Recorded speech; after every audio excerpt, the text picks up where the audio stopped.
أكبر.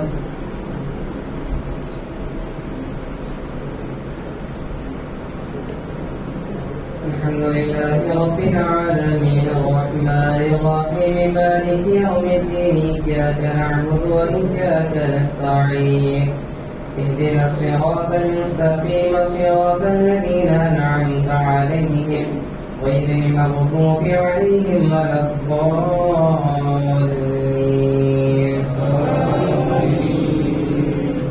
وإذا سمعوا ما أنزل إلى الرسول ترى أعينهم تفيض من الدمع مما عرفوا من الحق يقولون ربنا آمنا فاكتبنا مع الشاهدين. وما لنا لا نؤمن بالله وما جاءنا من الحق ونطمع أن يدخلنا ربنا مع القوم الصالحين فأثابهم الله بما قالوا جنات تجري من تحتها الأنهار وذلك جزاء المحسنين. والذين كفروا وكذبوا بآياتنا أولئك أصحاب الجحيم. يا أيها الذين آمنوا لا تحرموا طيبات ما أحل الله لكم ولا تعتدوا واتقوا الله الذي أنتم به مؤمنون. لا يؤاخذكم الله باللغو في أيمانكم ولكن يؤاخذكم بما عقدتم الأيمان فكفارته إطعام 10 مساكين من أوسط ما تطعمون أهليكم وكسوتهم أو تحرير رقبة فمن لم يجد صيام 3 أيام ذلك كفارة أيمانكم إذا حلفتم واحفظوا أيمانكم كذلك يذكر الله لكم الآيات لعلكم تشكرون. يا أيها الذين آمنوا إنما الخمر والميسر والأنصاب والأزلام رجس من عمل الشيطان فاجتنبوه لعلكم تفلحون. إنما يريد الشيطان أن يوقع بينكم العداوة والبغضاء في الخمر والميسر ويصدكم عن ذكر الله وعن الصلاة فهل أنتم منتهون. وأطيعوا الله وأطيعوا الرسول واحذروا فإن توليتم فاعلموا أنما على رسولنا البلاغ المبين. ليس على الذين آمنوا وعملوا الصالحات جناح فيما فعلوا إذا ما اتقوا فآمنوا وعملوا الصالحات ثم اتقوا فآمنوا ثم اتقوا فأحسنوا والله يحب المحسنين. يا أيها الذين آمنوا ليبلونكم الله بشيء من الصيد عنكم وأيديكم ورماحكم ليعلم الله من يخافه بالغيب فمن اعتدى بعد ذلك فله عذاب أليم. يا أيها الذين آمنوا لا تقتلوا الصيد وأنتم حرم وما قتله منكم متعمدا فجزاء مثل ما قتل من النعم يحكم به ذوى عدل منكم هديا بالغ الكعبة أو كفارة طعام مساكين أو عدل ذلك صياما ليذوق وبال أمره عفى الله عما سلف ومن عاد فينتقم الله منه والله عزيز ذو انتقام.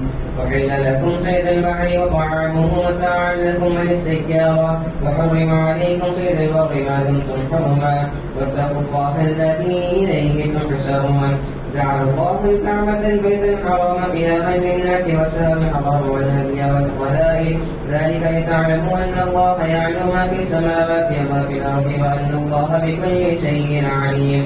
يعلموا أن الله سيد العقاب وأن الله غفور رحيم ما على الرسول إلا البلاغ والله يعلم ما تبدون وما تكتمون. قل لا يستوي الخبيث والطيب ولو أعجبك كثرة الخبيث فاتقوا الله يا أولي الألباب لعلكم تفلحون. يا أيها الذين آمنوا لا تسألوا عن أشياء تبد لكم تسؤكم ويتساءلوا عنها حين ينزل القرآن تمت لكم عفى الله عنها والله غفور حليم.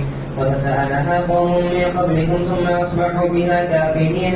ما جعل الله من بحيرة ولا سائبة ولا وصيلة ولا حام ولكن الذين كفروا يفترون على الله الكذب وأكثرهم لا يعقلون. وإذا قيل لهم تعالوا إلى ما أنزل الله وإلى الرسول قالوا حسبنا ما وجدنا عليه آباءنا أولو كان آباؤهم لا يعلمون شيئا ولا يهتدون.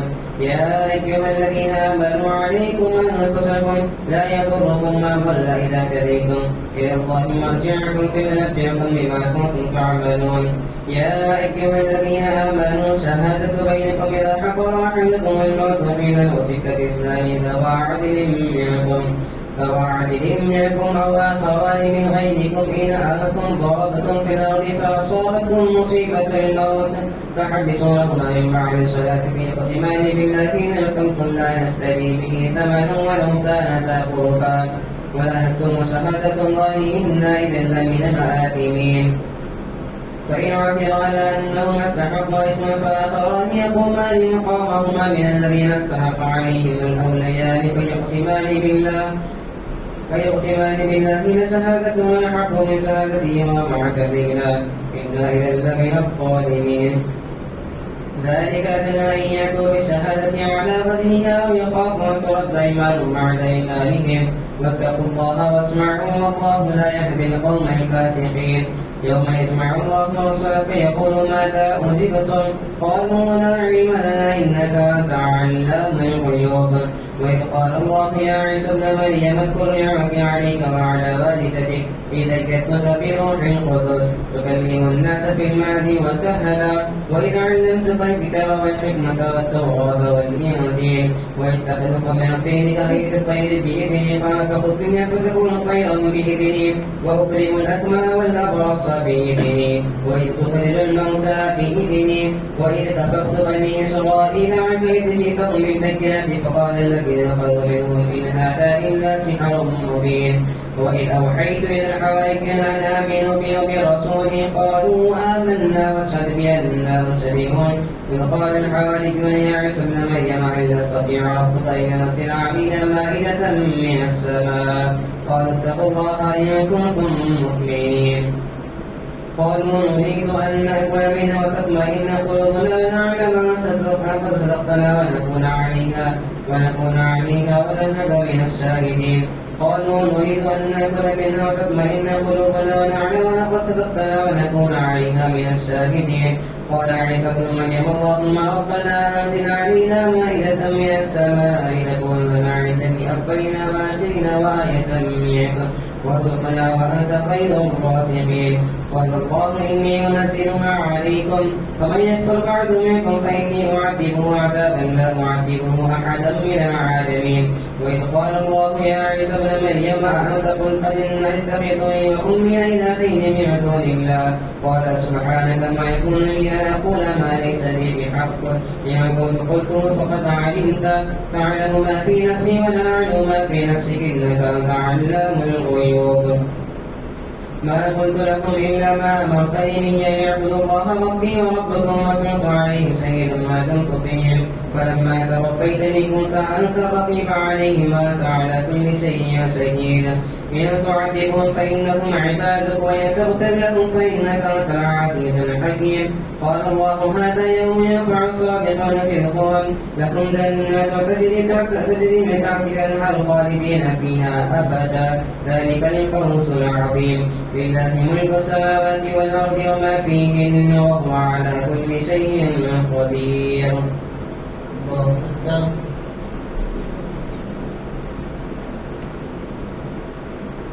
سمع الله لمن حمده. الله أكبر.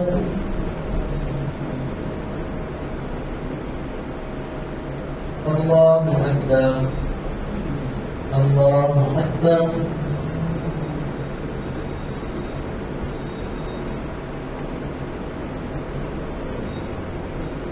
الله أكبر. الحمد لله رب العالمين الرحمن الرحيم مالك يوم الدين إياك نعبد وإياك نستعين اهدنا الصراط المستقيم صراط الذين أنعمت عليهم غير المغضوب عليهم ولا الضالين. الحمد لله الذي خلق السماوات والأرض وجعل الظلمات والنور ثم الذين كفروا بربهم يعدلون. هو الذي خلقكم من طين ثم قضى أجلا وأجل مسمى عنده ثم أنتم تمترون. وهو الله في السماوات وفي الأرض يعلم سركم وجهركم ويعلم ما تكسبون وما تأتيهم من آية من آيات ربهم ربهم إلا كانوا عنها معرضين فقد كذبوا بالحق لما جاءهم فسيأتيهم أنباء ما كانوا به يستهزئون ألم يروا كم أهلكنا قبلهم من قرن مكناهم في الأرض ما لم نمكن لكم وأرسلنا السماء عليهم مدرارا وجعلنا الأنهار تجري من تحتهم فأهلكناهم بذنوبهم ما شاء من بعدهم قرنا آخرين ولو نزلنا عليك كتابا في قرطاس فلمسوه بأيديهم لقال الذين كفروا إن هذا إلا سحر مبين وقالوا لولا أنزل عليه ملك ولو أنزلنا ملكا لقضي الأمر ثم لا ينظرون ولو جعلناه ملكا لجعلنا رجلا وللبسنا عليهم ما يلبسون ولقد استهزئ برسل من قبلك فحاق بالذين سخروا منهم ما كانوا به يستهزئون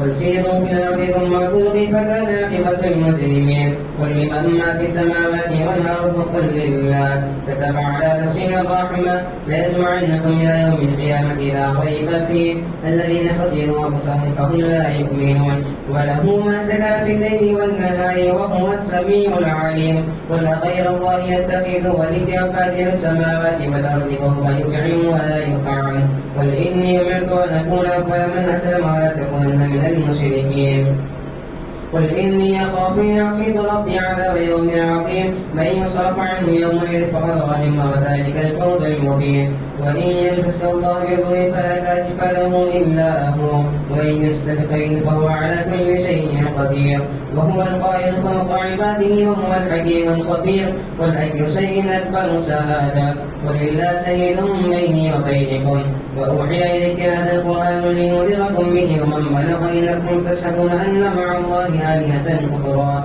قل لا أشهد قل إنما هو إله واحد وإنني بريء مما تشركون الذين آتيناهم الكتاب يعرفونه كما يعرفون أبناءهم الذين خسروا أنفسهم فهم لا يؤمنون ومن أظلم ممن افترى على الله كذبا وكذب بآياته إنه لا يفلح الظالمون ويوم نحشرهم جميعا ثم نقول للذين أشركوا مكانكم أنتم وشركاؤكم وسجلنا بينكم وقال شركاؤكم ما كنتم إيانا تعبدون ويوم نحشرهم جميعا ثم نقول للذين أشركوا أين شركاؤكم الذين كنتم تزعمون ثم لم تكن فتنتهم إلا أن قالوا والله ربنا وما كنا مشركين ومنهم من يستمع إليك وجعلنا على قلوبهم أكنة أن يفقهوا وفي آذانهم وقرا وإن يروا كل آية لا يؤمنوا بها حتى إذا جاءوك يجادلونك يقول الذين كفروا إن هذا إلا أساطير الأولين وهم ينهون عنه وينهون عنه وإن يملكون إلا أنفسهم وما يشعرون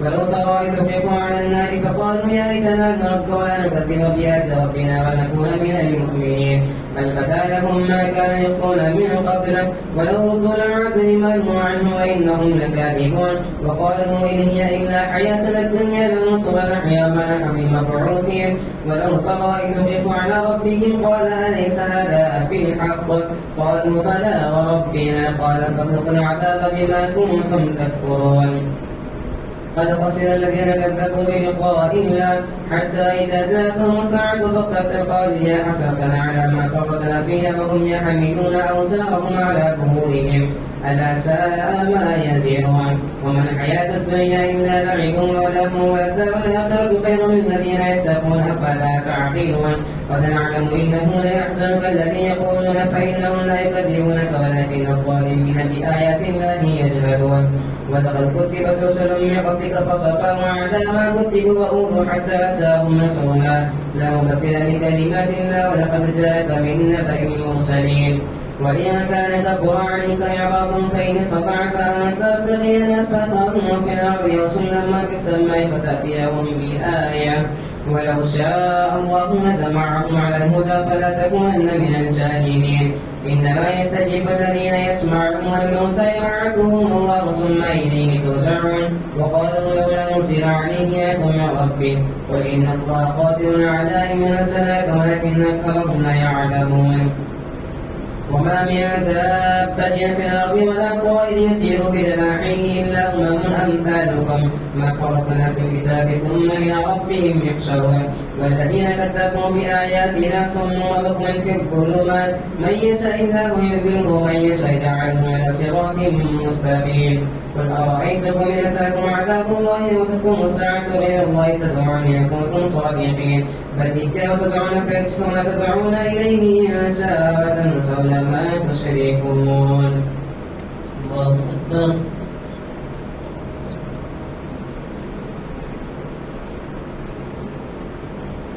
سمع الله لمن حمده. الله أكبر.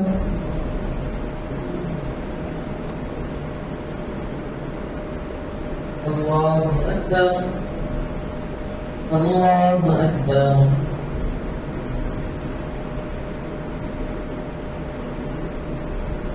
الله أكبر.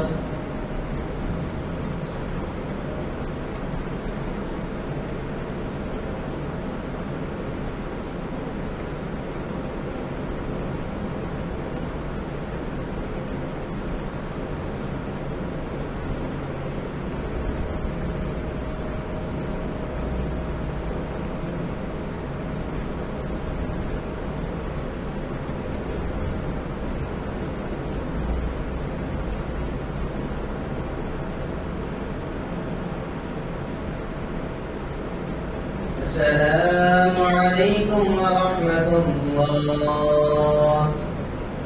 السلام عليكم ورحمة الله.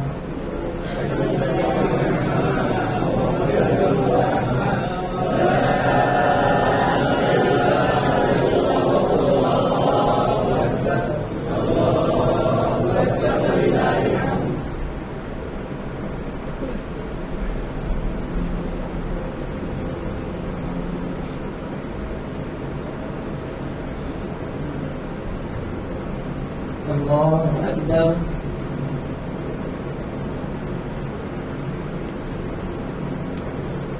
الحمد لله رب العالمين الرحمن الرحيم مالك يوم الدين إياك نعبد وإياك نستعين اهدنا الصراط المستقيم صراط الذين أنعمت عليهم غير المغضوب عليهم ولا الضالين.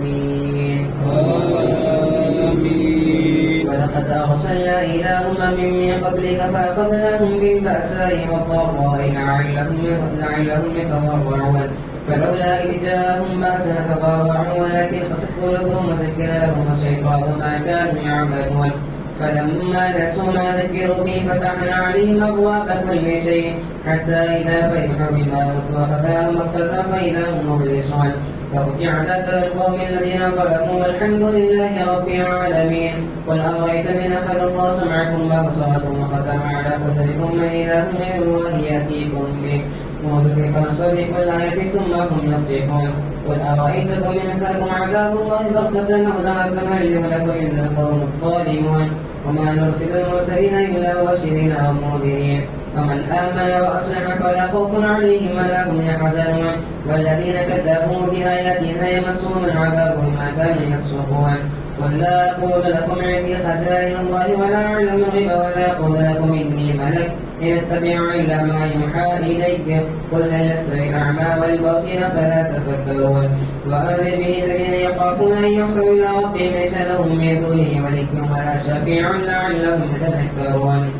ولا تطرد الذين يدعون ربهم بالغداة والعشي يريدون وجهه ما عليك من حسابهم وبالحسابك عليهم من شيء فتذرهم فتكون من الظالمين.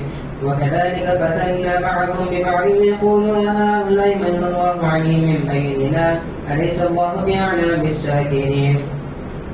وإذا جاءك الذين يؤمنون بآياتنا فقل سلام عليكم كتب ربكم على نفسه الرحمة أنه من عمل منكم سوءا بذات ثم تاب من بعده وأصلحوا فإنه غفور رحيم. وكذلك نفصل الآيات ولتستبين سبيل المجرمين. قل إني نهيت أن أعبد الذين تدعون من دون الله قل لا اتبعوا أهواءكم قد ضللت إذا وما أنا من المهتدين. قل إني أخاف إن عصيت ربي عذاب يوم عظيم. قل لو أن عندي ما تستعجلون به لقضي الأمر بيني وبينكم والله أعلم بالظالمين. وعنده مفاتيح الغيب لا يعلمها إلا هو ويعلم ما في البر والبحر وما تسقط من ورقة إلا يعلمها ولا حبة في ظلمات الأرض ولا رطب ولا يابس إلا في كتاب مبين. وهو القائل فوق عباده ويرسل عليكم حفظا ثم إلى ربكم مرجعكم ثم ينبئكم بما كنتم فيه تختلفون. وهو القائل فوق عباده ويرسل عليكم حفظا حتى إذا جاء أحدكم الموت توفته رسلنا وهم لا يفرطون فليتوفاكم ملك الموت الذي وكل بكم ثم إلى ربكم ترجعون ثم ردوا إلى الله مولاكم الحق ألا له الحكم وهو أسرار الحاسبين. قل من ينجيكم من ظلمات البر والبحر تدعون تضرعا وخفيا لئن أنزلنا من هذه لنكونن من الشاكرين. قل الله ينجيكم منها ومن كل قلب ثم أنتم تشركون. قل هو القادر على أن يبعث عليكم عذابا من فوقكم ومن تحت أرجلكم أو يلبسكم شيعا يذيق بأسكم بأس بعضكم ونصرف الآيات لعلهم يفقهون. وكذب به قومك فهو الحق قل لست عليكم بوكيل لكل نبأ مستقر وسوف تعلمون. وإذا رأيت الذين يخوضون في آياتنا فأعرض عنهم حتى يخوضوا في حديث غيره وإما ينسينك شيطان فتقعد بعد الذكر مع القوم الظالمين. وذل الذين اتخذوا دينهم لعبا ولهوا وغرتهم الحياة الدنيا وذكر به أن ترسل نفس بما كسبت ليس لها من دونه ولي ولا شفيع وإن تعدل كل عدل لا يؤخذ منها. أولئك الذين أبصروا بما كسبوا لهم صواب من حميم وعذاب أليم بما كانوا يكفرون. قل أندعو من دون الله ما لا ينفعنا ولا يضرنا ونرد على أعقابنا بعد إذ هدانا الله كالذي ثابته الشياطين في الأرض حيران له أصحاب يدعونه إلى الهدى ائتنا. قل إن هدى الله هو الهدى وأمرنا لنسلم لرب العالمين وأن أقيموا الصلاة واتقوا وهو الذي إليه تحشرون. وهو الذي خلق السماوات والأرض بالحق ويوم يقول كن فيكون قوله الحق وله الملك يوم ينفخ في الصور عالم الغيب والشهادة وهو الحكيم الخبير. وإذ قال إبراهيم لأبيه آزر أتتخذ أصناما آلهة إني أراك وقومك في ضلال مبين. وكذلك نري إبراهيم ملكوت السماوات والأرض وليكون من الموقنين فلما زلنا عليه الليل رأى كوكبا قال هذا ربي فلما أفل قال لا أحب الآفلين. فلما رأى القمر باسقا قال هذا ربي فلما أفل قال لئن لم يهديني ربي لأكونن من القوم الضالين.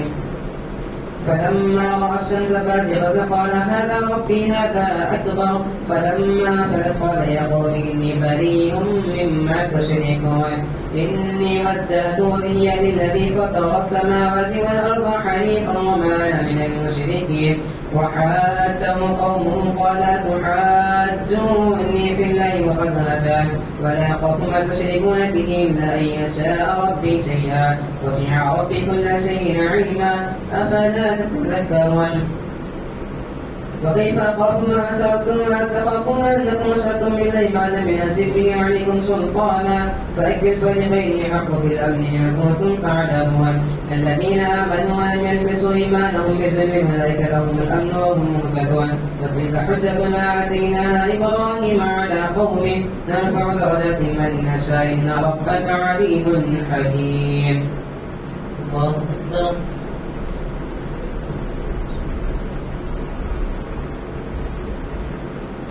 سمع الله لمن حمده. الله أكبر.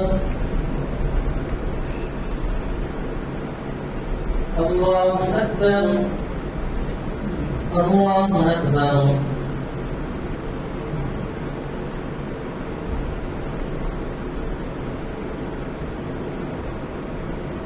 الله أكبر. الحمد لله رب العالمين الرحمن الرحيم مالك يوم الدين إياك نعبد وإياك نستعين اهدنا الصراط المستقيم صراط الذين أنعمت عليهم غير المغضوب عليهم ولا الضالين. ووهبنا له إسحاق ويعقوب كلا هدينا ونوحا هدينا من قبل ومن ذريته داود وسليمان وداود وسليمان وأيوب ويوسف وموسى وهارون وكذلك نجزي المحسنين وزكريا ويحيى وعيسى وإلياس كل من الصالحين وإسماعيل ويسع ويونس ولوطا وكل فضلنا على العالمين ومن آبائهم وذرياتهم وإخوانهم واجتبيناهم وهديناهم إلى صراط مستقيم ذلك هدى الله يهدي به من يشاء من عباده ولو أشركوا لحبط عنهم ما كانوا يعملون أولئك الذين آتيناهم الكتاب والحكم والنبوة فإن يكفر بها هؤلاء فقد وكلنا قوما ليسوا بها بكافرين أولئك الذين هداهم الله فبهداه مقتدي قل لا أسألكم عليه أجرا إن هو إلا ذكرى للعالمين وما قدر الله قدره إذ قالوا ما أنزل الله على بشر من شيء قل من أنزل الكتاب الذي جاء به موسى نورا وهدى للناس تجعلونه قراطيس تبدونها وتخفون كثيرا وعلمتم ما لم تعلموا ثم لا آباؤكم قل الله ثم ذرهم في خوضهم يلعبون وهذا كتاب أنزلناه مبارك مصدق لما بين يديه ولتنذر أم القرى ومن حولها والذين يؤمنون بالآخرة وهم على صلاتهم يحافظون ومن أسلم ممن افترى على الله كذبا أو قال أوحي ولم يوحى إليه شيء من قال سأنزل مثل ما أنزل الله ولو ترى إذ الظالمون في غمرة الموت والملائكة باسطوا أيديهم أخرجوا أنفسكم اليوم تجزون عذابا هون ما كنتم تقولون على الله غير الحق وكنتم عن آياته تستكبرون ولقد جئتمونا فرادا كما خلقناكم أول مرة وتركتم ما قبلناكم وراء ظهوركم وما نرى معكم شفعاءكم الذين زعمتم منكم أنكم فيكم شركاء لقد تقطع بينكم وضل عنكم ما كنتم تزعمون إن الله فالق الحب والنوى يخرج الحق من الميت ويخرج الميت من الحي ذلكم الله فأنى تؤفكون فالق الإصبع وجعل الليل سكنا والشمس والقمر حسبانا ذلك تقدير العزيز العليم هو الذي جعل لكم النجوم تهتدوا بها في ظلمات البر والبحر قد فصلنا الآيات لقوم يفقهون وهو الذي أنزل من السماء ماء لكم من شراب ومن شجر فيه تسيمون هو الذي جعلكم من نفس واحدة مستقرا ومستودعا قد فصلنا الآيات لقوم يفقهون وهو الذي أنزل من السماء ماء فأخرجنا به نبات كل شيء فأخرجنا منه خضرا نخرج منه حبا متراكبا ومن النخل من طلعها قنوان دانية وجنات من أعناب وزيتون والرمان مشتبها غير متشابه كلوا من ثمره إذا أثمر وينعي إن في ذلك لآية لقوم يؤمنون وجعلوا لله شركاء الجن وخلقهم وقربوا له بنين وبنات بغير علم سبحانه وتعالى عما يصفون بديع السماوات والأرض أنى يكون له ولد ولم تكن له صاحبة وخلق كل شيء وهو بكل شيء عليم ذلكم الله ربكم لا إله إلا هو خالق كل شيء فاعبدوه على كل شيء وكيل لا تدركه الأبصار وهو يدرك الأبصار وهو اللطيف الخبير قد جاءكم بصائر من ربكم فمن أبصر فلنفسه ومن عمي فعليها وأنا عليكم بوكيل واتبع ما ينفق كذلك نصرف الآيات وليقولوا درس وليبينه لقوم يعلمون واتبع ما يوحي من ربك لا إله إلا هو وأعرض للمشركين واتبع ما يوحي إليك من ربك لا إله إلا هو وأعرض للمشركين وأن تسبوا الذين يدعون من دون الله فيسبوا الله عدوا بغير علم كذلك سكنا لكل أمة عملهم ثم إلى ربهم مرجعهم فينبئهم بما كانوا يعملون وأقسموا بالله ذات أيمانهم لئن جاءتهم آية ليؤمنن بها قل إنما الآيات عند الله وما يشعركم أنها إذا جاءت لا يؤمنون ونقلب أفئدتهم وأبصارهم كما لم يؤمنوا به أول مرة ونذرهم في طغيانهم يعمهون الله أكبر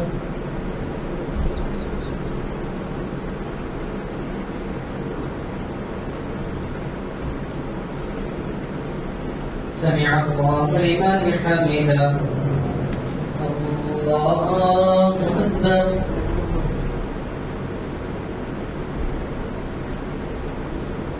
الله أكبر الله أكبر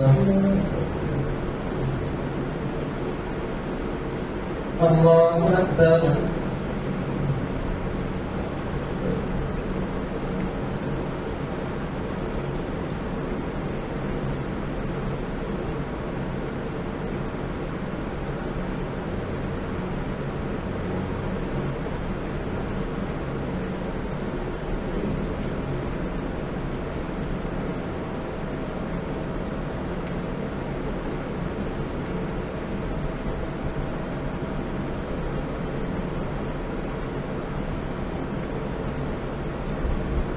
السلام عليكم ورحمة الله.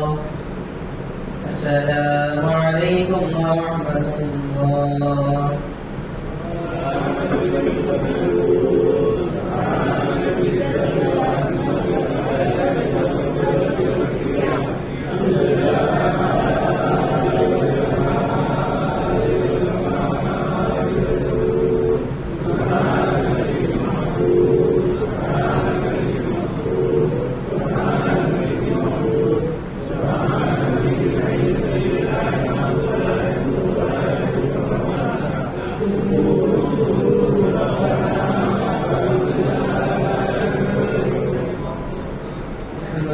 رب العالمين اللهم صل على سيدنا مولانا محمد وبارك وسلم.